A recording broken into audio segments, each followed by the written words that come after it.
सफर के हर एक मोड़ की कदम, सफर के हर एक मोड़ की कदम, माँ तेरे प्यारी का दर्द समझ ना सका हम, माँ तेरे प्यार का दर्द समझ ना सका हम।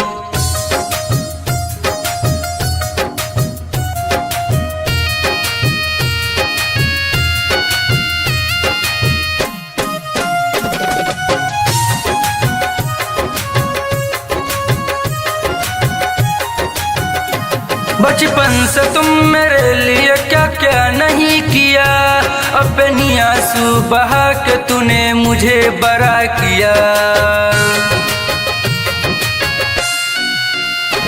बचपन से तुम मेरे लिए क्या क्या नहीं किया, अपनी आंसू बहा के तूने मुझे बड़ा किया।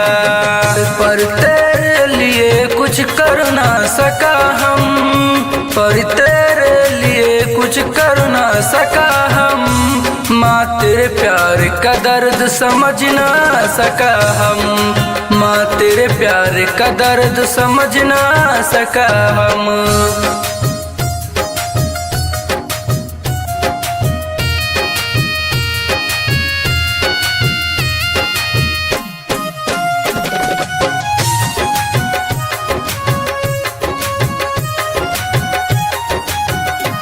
माँ तू मुझे गुलफाम प्यारा नाम दिया, पर तेरे लिए अब तक कुछ नहीं किया।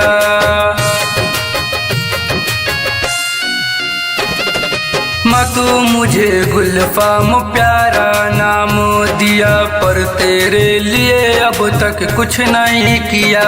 सफर के हर एक मोड़ की कदम, सफर के हर एक मोड़ की कदम, माँ तेरे प्यार का दर्द समझ न सका हम, माँ तेरे प्यार का दर्द समझ न सका हम।